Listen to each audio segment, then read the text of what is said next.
राम कुमार गुप्ता जी। महाराज जी, आपके चरणों में कोटि कोटि वंदन।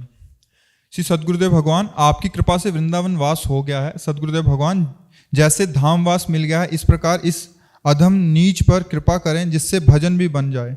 बस ऐसी कृपा सदा आपकी बनी रहे, कभी चित्त कहीं और ना जाने पाए। महाराज जी, कोई गलती हो तो क्षमा चाहते हैं। हाँ, यही जीवन की सार्थकता है। बस हम ऐसा अभ्यास करें। हमारी चाह के साथ क्रिया भी होनी चाहिए। जैसे हमें भोजन की चाह है तो फिर भोजन की क्रिया भी होनी चाहिए। समीप सब कुछ है पर हमें भोजन की क्रिया करनी होगी। चाह वो अधूरी मानी जाती है जिसके साथ क्रिया नहीं होती। तो हमारी अगर भजन की चाह है तो भजन क्रिया साथ होनी चाहिए। उसका अभ्यास प्रातः से शयन तक, चेतना से मृत्यु तक हम अभ्यास में डटे रहें। अपना तो बहुत करुणा सिंधु प्रियाजू का नाम है, बिल्कुल सहज सरल रसमय राधा राधा राधा। जब मंत्र न चले, नाम न चले तो बस राधा राधा राधा राधा। हर समय श्वास श्वास में हम प्रयासरत रहें, सब बात बन जाएगी। तो चाह के साथ क्रिया होना अत्यंत आवश्यक है। जैसे भगवत मिलन की चाह है गोपीजनों को, देखो आप उनकी चेष्टाओं को देखो, सब जगह ढूंढ रही, वृक्षों से पूछ रही, उनकी चेष्टा देखो। फिर जब नहीं हुआ तो सबसे महामहिम चेष्टा शुरू हो गई, रोना, आलाप, जोर से चिल्ला के रोने लगी। उसी समय भगवान प्रकट हो गए। तो हम जैसे चाह के हमें श्री जी से मिलने की चाह है, तो उसके साथ आपकी चेष्टा भी जुड़ी होनी चाहिए। जैसे भूखा अन्न के लिए, प्यासा जल के लिए, ऐसे ही हमारी भूख प्यास प्रिया प्रीतम हो जाए, उनका सुमिरन हो जाए। बस फिर भजन न होए संग बिन, भजन बिना नहीं प्रेम, छिनहु भजन न छाड़िए, धरिए यह ध्रुव नेम। बिना भगवत प्रेमी महात्माओं के संग के निरंतर भजन नहीं हो सकता। वो सब बानक बन चुका है, आपको प्राप्त है। श्री धाम वृंदावन जैसा महामहिम धाम, और ये किशोरी किशोर की चरण दासता और उनका मंत्र नाम, सब बानक बन गया है। अब हम ना बिगाड़ें, हम उनकी कृपा का आश्रय लेके चलते रहें। तो जो मांग है यही मांग होनी चाहिए हर उपासक के हृदय में। बहुत भाग्य है।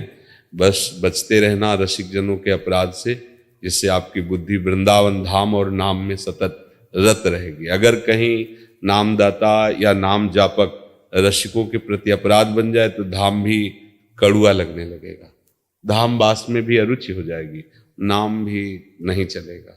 तो इसलिए बस एक अपराध से सावधान होकर नाम जप करते हो। अन्य अपराधों का मार्जन नाम जब स्वयं ऐसे करता रहता है कि उपासक की सारी इच्छाएं का शमन हो जाता है, वो कुछ अच्छा नहीं लगता। फिर विषम लागता है सब, जितने यहाँ से लेके ब्रह्मलोक तक सब, बस यही लगने लगता हमें प्रिया लाल चाहिए। ये सब बवाल नहीं, उसे सब बवाल नजर आने लगता है, सब प्रपंच नजर आने लगता है। खूब नाम जप करो। जय जय श्री हरि, जय जय श्री हरि।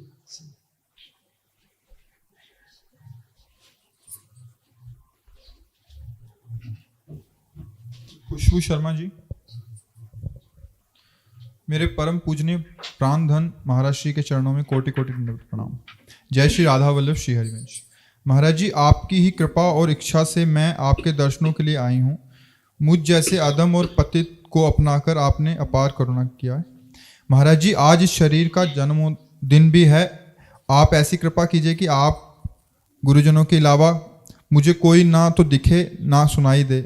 एकमात्र आपके चरणों में ही मेरी रति मति गति इसी क्षण हो जाए। जीवन और जन्म की सार्थकता है कि अब हमारा जन्म ना हो संसार कर्म बंधन से युक्त। अब हमारा प्रियालाल की कृपा, प्रियालाल के चरण के आश्रित, प्रियालाल के नाम सुमिरन से युक्त, चाहे नरक में रहना पड़े तो हमें कोई भय नहीं, पर कर्म बंधन से युक्त अब हमारा जन्म ना हो। बस ये बात ध्यान रखना है। कर्म बंधन से युक्त नहीं, प्रियालाल के सुमिरन से युक्त, प्रियालाल के प्रेम से युक्त, तो नरक भी हमारे लिए दुखदायी नहीं रहेगा। हमारा जन्म तभी सार्थक है, हमारा जन्मोत्सव तभी सार्थक है जब हम प्रियालाल के नाम में डूब जाएं, एक क्षण भी नाम न छोड़ें। हरिवंश महाप्रभु कह रहे हैं ना, राधा वल्लभ लाल को हृदय ध्यान मुख नाम। हृदय में छबीली छवि श्री लाडली लाल की और मुख में राधा राधा राधा वल्लभ श्री हरिवंश राधा वल्लभ। बस जन्म सार्थक है। अगर नाम नहीं चल रहा तो फिर पर्यो प्रवाह काल के कदापि छूटी है नहीं। श्री व्यास नंद नाम जो प्रतीति सोन रटे। अगर नाम जप नहीं चल रहा तो काल के प्रवाह से नहीं बच सकते।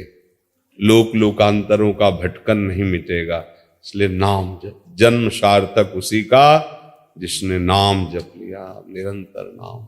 नाम जपत आई सब सोही, देव सुबुद्धि कृपा करि मोहि, कोई सुगुन माला रचो।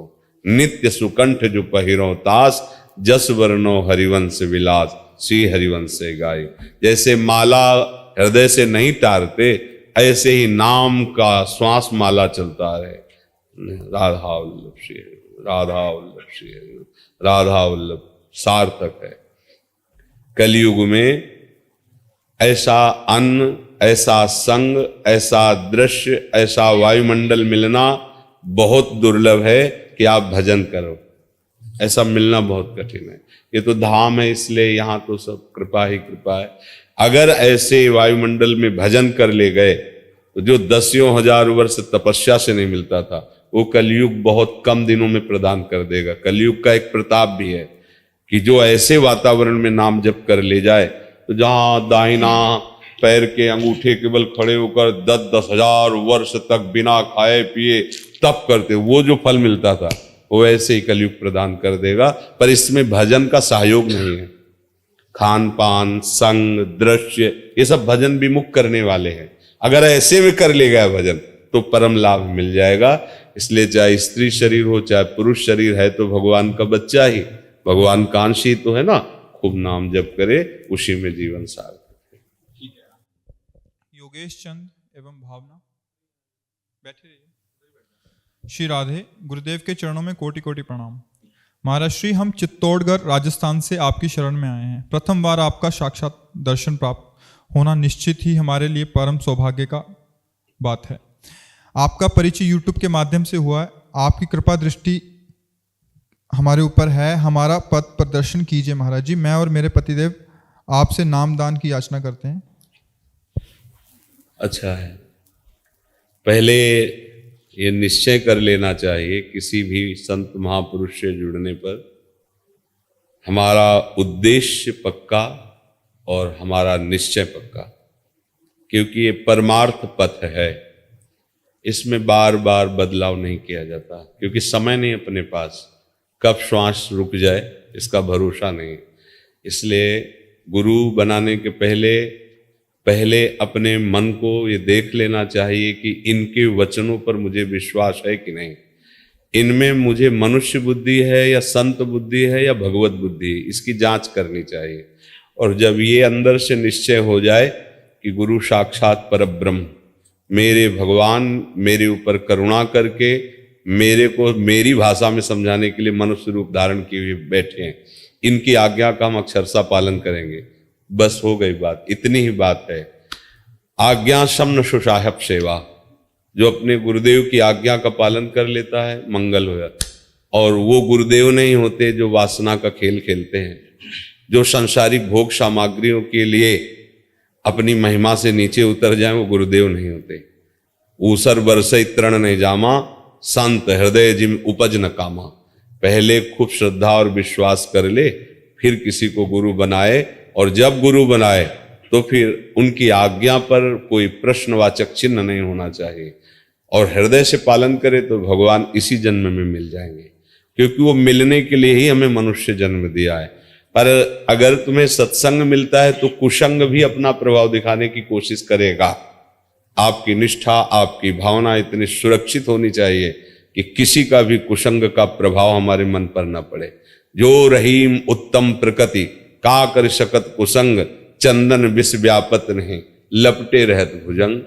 चंदन में बड़े बड़े फणधारी सांप लिपटे रहते हैं शीतलता प्राप्त करने के लिए, लेकिन चंदन अपना शीतलता देता है, उसका दोष विष नहीं ग्रहण करता। ऐसे ही कुसंगी पुरुष अगर कभी हमारे पास बैठे तो उसका मंगल हो, हम उसकी अमंगल भाषा, नास्तिक भाषा अपने मन में, अपने श्रवणेंद्रिय में कभी ना बैठा लें।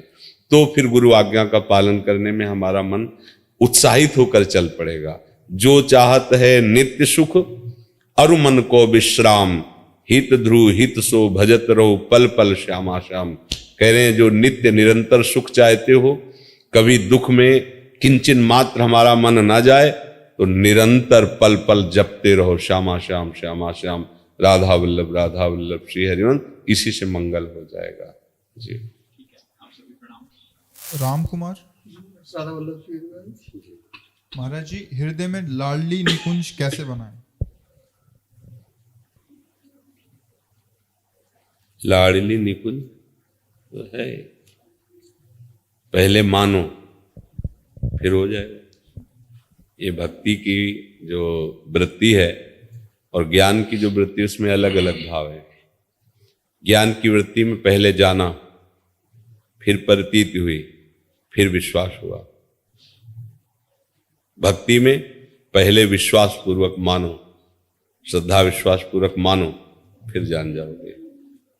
जो ज्ञान की आखिरी अवस्था है, भक्ति की वो प्रारंभिक अवस्था है। ज्ञानी जान करके मानता है, क्योंकि बुद्धि प्रदान होता है, और भक्त हृदय प्रदान होता है। वो मान कर जान जाता है। प्रभु को जब मानते हैं तो हम प्रभु को फिर जानने लगते हैं।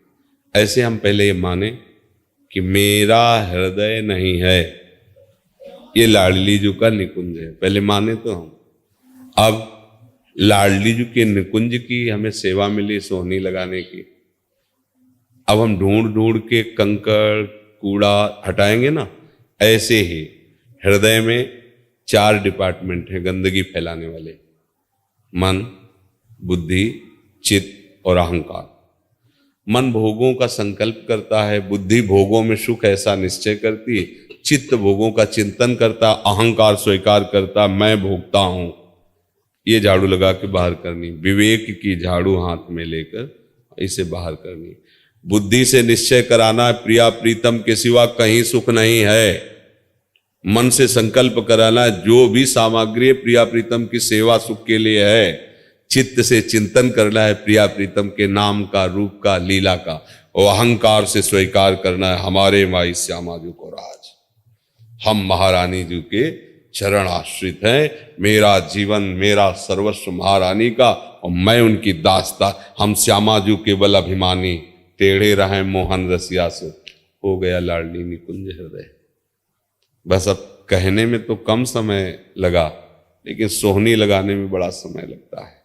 क्योंकि ये कूड़ा करकट फैलाने वाले काम, क्रोध, लोभ, मोह, मद, मत्सर, ये हमारे हृदय को गंदा करते रहते। इसलिए लगता है कहाँ ये लाडली का निकुंज बन सकता है हृदय। पर हमें चिंता नहीं करनी। हम आचार्य की शरण है, गुरुदेव की शरण है, उनकी कृपा कोर हमारे ऊपर है। जितना हम साफ कर पाए उन्हें चतुर सखियां हैं जो 1 सेकंड में सोहनी लगा के साफ कर देंगी, है नहीं? महिमा तेरी कहा कहो, श्री हरिवंश दयाल, तेरे द्वारे बटत है सहज लाडली लाल। हमें उनके चरणों का दृढ़ता पूर्वक आश्रय ले लेना है। और सही बात आपको बताए, हमारे बनाए ना बनेगी कोटि कल्प लो, और आपके बनाए बनेगी पल पाव में। पल के चौथाई हिस्से में भी बन जाएगी। ये भाव अंदर रखकर हम अंदर से शरण में हो जाए। अंदर से लाडली बस आप संभाल लो। वो ऐसे संभाल लेंगे कि समझ में भी नहीं आएगा और आप निकल जाओगे। कोई श्रम नहीं, कोई परिश्रम नहीं, और आपको अहम भी नहीं होगा कि आप कितनी ऊंचाई पर पहुंच गए साधना की। लाडली जो ऐसे धीरे से निकाल देंगी। भरोसा रखो गोरे चरणारविंद का, सब ठीक हो जाएगा। और नाम जप करते हो श्री जी का। आदि गदाधर दास यूएसए से। परम पूज्य श्री सद्गुरुदेव भगवान के श्री चरणों में दंडवत प्रणाम। जय श्री हरिवंश। महाराज जी, जो सत्संग में हम सुनते हैं उसे आचरण में उतारने की क्षमता कैसे प्राप्त होती है? देखो, क्षमता का दूसरा शब्द अर्थ है बल। बल नहीं है तो हम जानते हैं कि मुझे ये करना नहीं चाहिए या ये करना चाहिए। 2 ही बातें सत्संग में होती है। एक होती है विधि और एक होती है निषेध। ये बिल्कुल नहीं करना चाहिए उपासक को, और ये करना चाहिए। तो ना जो कहा जाता है करना चाहिए उसको हम पूरा कर पाते हैं, और ना करना चाहिए हम उसको पूरा नहीं कर पाते। तो दोनों जगह हम अपने को बलहीन पाते हैं, क्षमताहीन पाते हैं। अब अध्यात्म में सबसे बड़ा बल होता है अपने को निर्बल समझकर प्रभु श्री कृष्ण के चरणों का पूर्ण बल अपने में अनुभव करना, और उसका अनुभव करने की प्रक्रिया है उनका नाम जप करना। अपबल तपबल और बाहुबल चौथो बल है दाम, सूर किशोर कृपा ते सब बल हारे को हरे नाम। हार गया, हे हरि मैं बहुत उपाय करके देखा पर मैं आपके योग्य कभी नहीं बन पाऊंगा।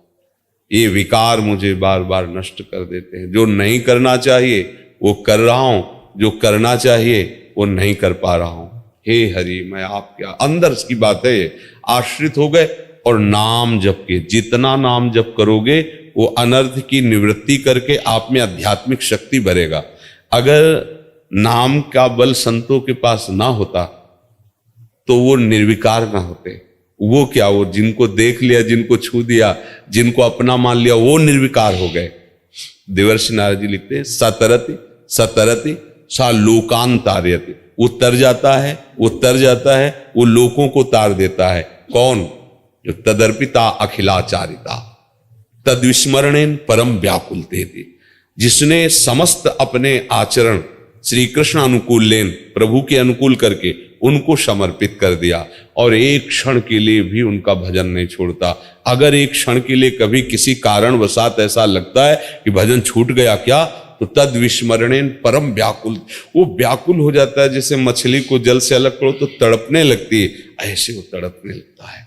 तब फिर वो बल जागृत होता है, माया उसे परास्त नहीं कर पाती। स्वाभाविक वो समस्त भगवत सद्गुणों से युक्त हो जाता है। शरणागत और नाम जपक दोनों होने ही चाहिए, क्योंकि अगर शरणागत नहीं हो तो दैन्य भाव नहीं आएगा, अहम बना रहेगा। और अहम से युक्त होकर नाम जप करने पर स्वाद नहीं मिलेगा, बल का अनुभव नहीं होगा, क्योंकि अहम बल है। भागवतिक बल का उसी को अनुभव होता है जो अहम बल शून्य होता है। मेरे बल सी वृंदावन रानी, देखो उपासकों ने, रसिक जनों ने क्या कहा, मेरे बल सी वृंदावन रानी। कैसी वृंदावन रानी? बोले जाहि निरंतर सेवत मोहन बन विनोद सुखदानी, मेरे बल सी वृंदावन रानी। जिनकी चरण कृपाते पाई कुंज केली रससानी, जैसे रूप लाल हित हाथ बिकानी, निधि पाई मन मानी, मेरे बल सी वृंदावन। मेरे बल हैं कौन? न भजन बल, न तपस्या बल, न साधना बल, न व्रत बल, न नियम बल, कोई और बल का स्मरण नहीं। मेरे बल श्री वृंदावन, श्री किशोरी जी के चरणारविंद हमारे बल हैं, उनका आश्रय और उनका नाम। बस ये दो बात अगर जीवन में पकड़ ली जाए तो वो समस्त विकारों पर विजय प्राप्त करके प्रभु को प्राप्त कर लेगा। आज तक के समस्त महात्माओं के जीवन में खास दो ये बातें रही, भगवान के चरणों की अनन्यता और निरंतर भजन। ये दो बात पकड़ ले, इन दो बातों से सहज में माया से मुक्त हुआ जा सकता है। और सबसे कठिन यही दो बात है। अहंकार पूर्ण भगवान की शरण नहीं होने देता, कहीं ना कहीं कुछ ना कुछ वो क्यों म्यों लगाकर प्रभु से अलगाव बनाए रखता है, और दुनिया का चिंतन, प्रपंच का चिंतन, निरंतर भजन नहीं होने देता। यही तो साधना की बाधाएं है, इसी को साधना के द्वारा तो हटाना है। ऐसा चिंतन करना है कि प्रभु श्री कृष्ण के सिवा, प्रिया प्रीतम के सिवा कुछ याद ना रह जाए, कुछ याद ना रह जाए, ऐसा अभ्यास करना है। मुरारी पादार्पित चित्तवृत्ति, बार बार बार बार उनका नाम जप, और हर जगह चाहे विपत्ति हो चाहे संपत्ति हो, दोनों जगह अपने श्री कृष्ण का कृपा विधान देखना है। अगर आज हमारे पास व्यवस्था नहीं है, बड़े दुख आ रहे हैं, तो कोई ना कोई मंगल विधान कृष्ण कर रहे हैं। हमें लग रहा है कि अमंगल हो रहा है, लेकिन कोई न कोई मंगल विधान जिसे हम देख नहीं पा रहे। अच्छा, सुख सुविधा अनुकूलता है, श्री कृष्ण की नजर है, इसलिए है। दोनों बातों में भक्त अपने आराध्य देव को कहीं अहंकार का पोषण नहीं करता। मैं बहुत तपस्वी हूं, मैं भजनानंदी हूं, मैं भक्त हूं, इसलिए मेरे पास ऐसा है, और मैं आपका भजन करता हूं, फिर ऐसी विपत्तियां क्यों, ऐसा दुख क्यों। ये जब आवे तो समझ लेना अहंकार अभी है। अहंकार के कारण ही इन दोनों में विपरीत भावना आती है। नहीं तो शरणागत का लक्षण है श्री कृष्ण अनुकूल लेन।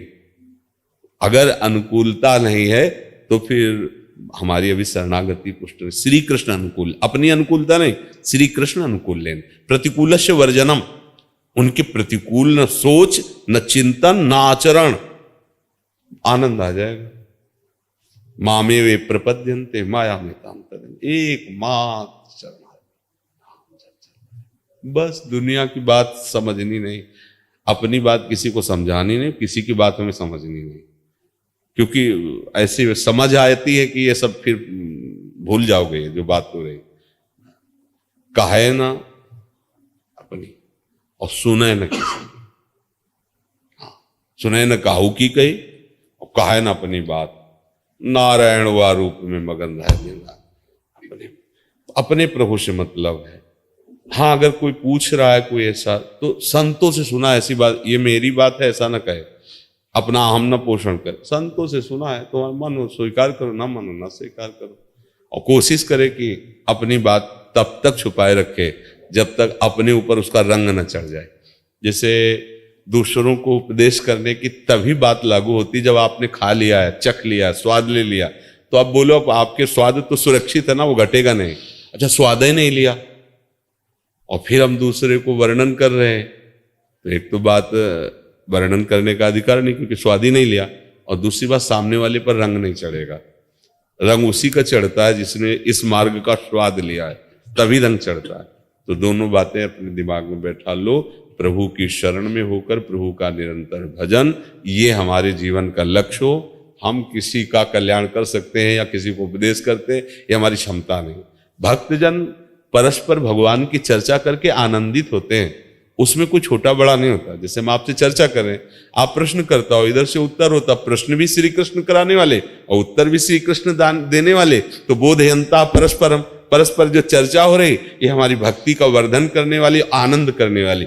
ना प्रश्नकर्ता छोटा है ना उत्तर देने वाला बड़ा है, नहीं, दोनों के मुखों से प्रश्नकर्ता की भी हृदय में बैठकर वही और उत्तर देने वाले की भी हृदय में, ऐसे भक्त आनंद लेता है। वो ये नहीं समझता कि मैं उपदेष्टा हूं और ये थोड़ा हमसे कम इसलिए प्रश्न करता है और ये उपदेश को स्वीकार करेंगे। जहां ऐसी भावना आई तो फिर ये बात हट जाएगी, अमानिना मान देना, कीर्तनी या सदा हरि। और जहां मान आया बस परमार्थ गया, परमार्थ पकड़ भी नहीं आएगा। मान जिसके अंदर आ गया परमार्थ पकड़ में नहीं आता। अर्जुन सखा दास यूएसए से। हरे कृष्णा महाराज जी, आपके चरण कमलों में सादर प्रणाम। महाराज जी, मैं अमेरिका में रहता हूँ, ब्रज के बाहर सदा ब्रज का भाव कैसे बनाएं? जब हमारा भाव संबंध दृढ़ हो जाता है तो कहीं भी जाए, जैसे अगर आपका शरीर भारत देश में पैदा हुआ है तो आप कहीं भी जाओ, आपके अंदर एक ठसक रहेगी कि मैं भारत का हूँ, रहेगी ना। इसके लिए कोई साधना तो करने की बात नहीं आई ना। कहीं भी जाओ, जहां कोई भारतीय अपना परिचय देते मिले, आप भारत, आप बिल्कुल नहीं जानते, उस प्रदेश में नहीं गए, उस व्यक्ति को नहीं, भारत, तो आप अमेरिका में अगर कोई आप भारतीय लगेगा ना। इसके लिए कोई साधना आपने नहीं की, क्या किया है? संबंध स्वीकार किया है।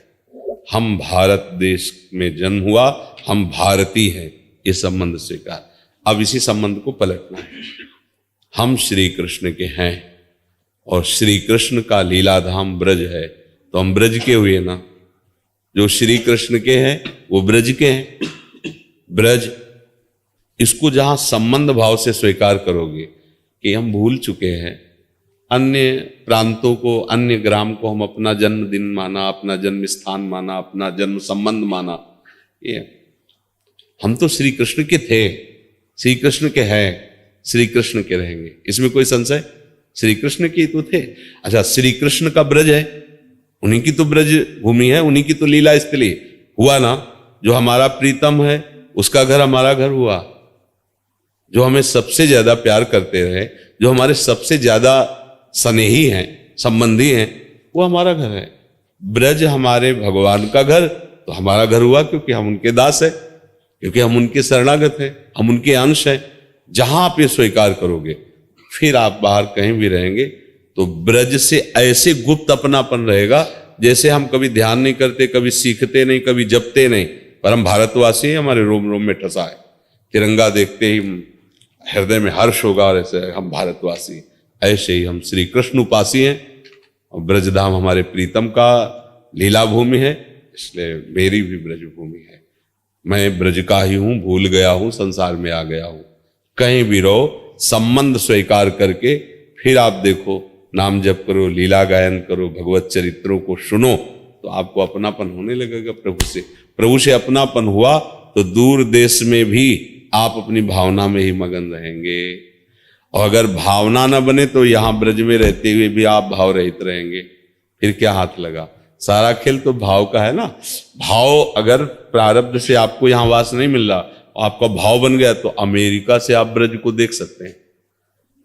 ऐसे इतने नजदीक ब्रज दिखाई देगा कि कुछ बीच में पड़ेगा ही नहीं, केवल ब्रज। जैसे आप अमेरिका में हो, आप हमारा चिंतन करो तो बीच में कुछ नहीं नजर आएगा, बस हम सामने आए होंगे और आप होंगे। समझ में आ रहा है कि नहीं आ रहा? समझ में आ रहा है? ऐसे ही आपके सामने ब्रज होगा, घर बैठे ब्रज का दर्शन करो। अब यमुना जी पहुंच गए, अब गिरिराज जी पहुंच गए, अब बांके बिहारी पहुंच गए, अब राधा रमण जी पहुंच गए। आप देखते जाओ, आपके सामने सीन चल रही। इसी को तो चिंतन कहते हैं। धीरे धीरे चिदानंद में चिंतन होने लगेगा, महात्मा हो गए, भगवत लीलाओं में प्रवेश हो गया। ये संबंध से होता है, स्वीकृति से होता है। तो खूब नाम जप करो, लीला गायन करो, और ये संबंध हृदय से स्वीकार करो, मैं प्रभु का हूं। तो प्रभु के धाम नाम रूप लीला सब हमारे हुए, हमारे प्राण प्रिय वस्तु, हमारा परम धन ये ब्रज धाम है। ब्रजेंद्र नंदन की लीलाएं हैं, उनका नाम है, उनके गुण है, इसी से अपनापन हो जाएगा। नंद कुमार दास जी, आपका। हरे कृष्णा महाराज जी। महाराज जी, मेरा प्रथम मुलाकात आपसे हुआ है, दंडवत प्रणाम। महाराज जी, यही जीवन में बैकुंठ धाम की प्राप्ति का क्या उपाय है? चिंतन सबसे बड़ी बात है। अन्य कोई क्रियाओं के द्वारा भगवत धामों की प्राप्ति की बात नहीं है। गीता गायक भगवान श्री कृष्णचंद्र जो इस पर बहुत जोर देते हैं, वो कह रहे हैं, अनन्य चेता सततम यो माम स्मरति नित्यशा तस्याहम सुलभा पार्थ है नित्य युक्त योगिना। जो मेरा अनन्य चित्त होकर सदैव मेरा चिंतन करता रहता है, उसके लिए मैं सुलभ हो जाता हूं, प्रभु कह रहे हैं। तो जब प्रभु सुलभ हो गए तो उनका धाम सुलभ हो गया, उनकी लीला सुलभ हो गई, उनका रूप सुलभ हो गया, क्योंकि वही एक ही हैं, वही एक ही धाम बने हुए हैं, वही एक ही धामी हैं, वही धाम में लीला का विस्तार किए हुए हैं, और उन्हीं के नाम का गुणगान संत जन करते रहते हैं। अनन्य चेता, समस्या है अन्य हमारे चित्त में बस गया है। शरीर भाव, शरीर संबंध, भोग, शरीर संबंध रिश्ते नाते, अब जब तक ये रहेगा तब तक तो बात नहीं बनेगी। इसको हटाओ, ऐसा अभ्यास करो कि चित्त केवल गोविंद के चरणों में ही लगे रहे। मुरारी पादार्पित चित्तवृत्ति, सब भूल जाओ। भगवत धाम का प्राप्त करने का जो भाव है, वो जब तक भगवत भाव में नहीं आओगे तब तक बात नहीं बनेगी। भगवत भाव, इस शरीर और शरीर की क्रियाओं से कोई भगवत धाम नहीं जाता। भगवत चिंतन, जितना गाढ़ चिंतन होता है, आपको जीते जी अनुभव हो जाएगा कि आप धाम में हो। चाहे जो धाम का भाव रखो, वो सब भगवत धाम है, जीते जी अनुभव हो जाएगा। इस शरीर में रहते हुए आपको अनुभव हो जाएगा कि हमारा धाम में प्रवेश हो गया। इसलिए खूब नाम जप करो, लीला गायन करो, चिंतन बचाओ। शरीर का चिंतन, भोगों का चिंतन, शरीर संबंधियों का चिंतन, इससे बचत करो। जितना आप इससे बचोगे उतने उन्नति होगी, और जितना इसका चिंतन करोगे उतने अवनति होगी। समझ गए?